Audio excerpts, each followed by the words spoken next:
KDM Baburao గారు ఓపిక ఈరోజు మా కార్యక్రమం ఆద్యంతం ఉన్నందుకు ధన్యవాదాలు తెలియజెప్తున్నాము. Former MP and MLA.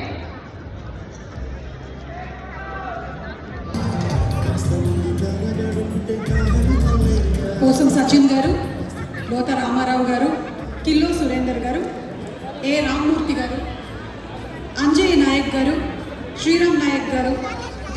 Kannappa movie pre release ఈవెంట్లో స్పెషల్ ఏంటి అంటే